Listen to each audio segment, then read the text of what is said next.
Canada is very much a part of the global economy, and therefore we are sometimes at the mercy of its challenges, particularly these days with the crisis in the Eurozone. That's Prime Minister Stephen Harper today. Addressing a business audience in Montreal, Harper has flatly rejected any financial help from Canada for the troubled Eurozone. He's urging those countries to adopt tough austerity measures and fiscal discipline, but no help from Canada. There was some momentary relief, by the way, on world markets today. And when I say momentary, I mean really momentary. With news that a bailout package will come for Spanish banks, it is still considered a short-term fix, not a long-term solution.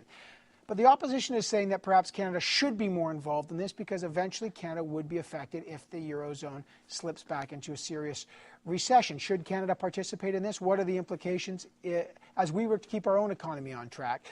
Let's get into this. Pierre Poilievre is the Parliamentary Secretary to the Minister of Transport. Peggy Nash is the NDP's finance critic, and Scott Bryson is the Liberal finance critic. Good to have all of you here. Let me start with the opposition today. Peggy Nash, your party keeps criticizing the government for failing to contribute to a larger plan here, a European bailout. What's the case? Why should Canadian taxpayer money go towards helping Europe? And I guess the critical question for the NDP, how much do you propose Canada should contribute? Well, we've not actually said that the government should contribute to a bailout. What we have said is, first of all, of course, Canada is affected by the largest economic body in the world, the Eurozone, if that falls into recession. And of course, we would be affected by that. So what happens there is very important to Canada. We are contributors to and supporters of the IMF, so we are part of that organization. But what we have been saying is, let's see the plan going forward, and it may make sense for Canada to contribute. We've not said categorically one way or the other, but what we have said... Sorry, just can I interrupt you? Yeah. Why not say something categorical? Every other country, outside of the U.S. and Canada, from the Japanese to throughout the European countries, the time is pretty urgent. You've got the Greek elections. If you're going to criticize the government for not participating, what is it? Do you want the government to participate via the IMF or whatever mechanism it would be? And if so, why don't you have a concrete idea of what Canada should participate? Evan, we've already said we do participate in the IMF. We do already contribute to the IMF. We have not said specifically what the conditions should be or whether we should make an additional contribution to this situation. What we have said is, let's see the plan, because we've seen a series of one-off attempts to fix an escalating problem, but no overall plan to solve the debt crisis in Europe. I know I'm sticking on. I'll get to the others in just one second. But if you're asking me for a specific number, we're not on the specific number. What do you mean, see the plan? In other words, do you want the government to reveal a plan B for a possible stimulus before we're even in any kind of recession? What exactly do you want to see? Well, what we've talked about is, first of all, we want to see a plan in Europe and to know where the EU is going with their economic plan. But what we've said, the Prime Minister has been critical of the Europeans and said that in the event of a downturn, that Canada may bring in another economic plan.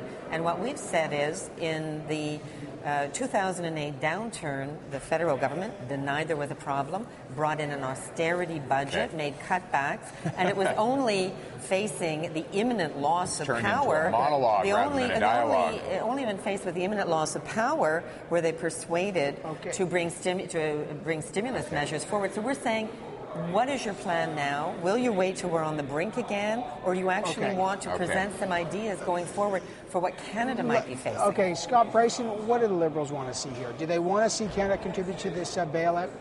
Nobody is calling for the transfer of Canadian tax dollars to European banks. There is a request by the IMF to the G20 seeking increased levels of guarantees. The IMF, a Bretton Woods institution that Canada helped form, is asking the G20, multilateral group of countries that Canada led the formation of, for increased commitments because of the uncertainty that exists now, not just in Europe, but globally.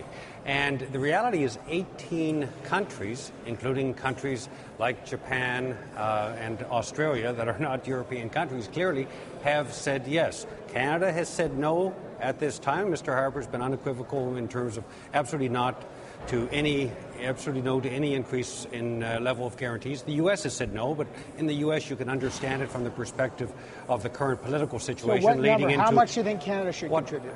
You can make the argument that right now you can say no at this time, but you should not be closing the door absolutely to some level of increase in guarantees in the future. 7 days is a long time in a global financial crisis. And a week from now, we have an election in Greece that could potentially lead to a tailspin politically and financially in the European financial system that could threaten the future of the euro. So all of my advice to Mr. Harper and to Minister Flaherty at this time is never say never to the reality, and don't repeat the same mistake you made in the fall of 2008 when you said we didn't need a stimulus, that everything was going to be fine, there would be peace in our time. Don't do that again this time, because we do not know how severe this crisis is going to be, and be mature enough to recognize that there should be some flexibility. Okay, so Mr. Poilievre, you got a G20 meeting coming up this week, and you got a very critical vote in Greece that could accelerate possibly Greece leaving the EU. You got a very serious situation in Spain, and the Prime Minister is categorically saying, and you've said pretty strong language, Canada will not participate in any way. Now remember, Spain is a different situation than Greece. The money would go directly to the banks in loan guarantees. There is a chance if they recover, in fact, that money will be repaid. Their debt to GDP ratio overall is lower than Germany. Why is Canada being so categorical? Well, before you can answer the question of what is the solution, we have to define the problem. In Greece, the government's debt to GDP ratio is 165%. That means for every dollar in economic output in the entire Greek economy, the government has $1.65 in debt. In Italy, it's $1.20. In Spain and Ireland, it's $1.08. When your government debt is bigger than your entire economy, you're on the verge of bankruptcy. That means the problem is a debt crisis. A bailout of the kind that European leaders will seek at the G20 meeting, of the kind that both the Liberals and the NDP are supporting. we didn't say that. Just finish. I didn't interrupt you. But you can't don't mischaracterize. Okay, no, but they're asking you for some flexibility. Sorry. Neither of them, just to be fair, neither of them said they wouldn't put a figure on it, but go ahead, Mr. Okay, Poilievre. Actually, I'll very quickly correct that fact. Mr. McCallum, who speaks for the Liberal Party on financial questions, said that a Canadian participation should be, quote, massive. So that is what their position has been so far. No, that's not our position. If I could finish. And you're misrepresenting Mr. McCallum. A bailout means giving more debt to nations who have a debt crisis. Anybody who thinks that more debt is the solution to a debt crisis, it's like saying that you're going to help a drowning man by giving him a glass of water. But Mr. Poilievre, just to be fair, your analysis of the situation in Greece and Spain, they aren't actually equivalent situations. The Spanish economy had a housing crisis. Yes, the government I never said otherwise. Right. Their debt is their banks that can't afford to pay what a huge housing that went bust. Yes. So it's not that it's not their government, and so actually it is, Evan. It is. Well, it's their government-backed banks. I'll tell you why. The reason that it is that Spain does not have the financial flexibility through its government to backstop its own banks, and the reason for that is that it has a very large debt to GDP ratio, and its own financial obligations are too high. What you have across the entire continent is a debt crisis. You cannot fix a debt crisis by adding more debt. But a bailout gives them more debt. I want to just get, and I'll get all three of you very quickly. Will Canada increase its support of mechanisms that we already support, like the IMF? Okay? One way to do this, Mr. Poilievre, increase support to the IMF. They will then funnel to other mechanisms to some European countries. Given the fact that this will have, as the Prime Minister has said before, Canada is not an island. Therefore, is that one thing Canada would possibly consider, Mr. Poilievre? That is precisely what the European leaders are proposing at the G20 conference in Mexico, and it is precisely what Canada has already rejected. The reason we're rejecting it is because we do not believe it is a solution. It is true that any meltdown from the European debt crisis will have consequences beyond its shores.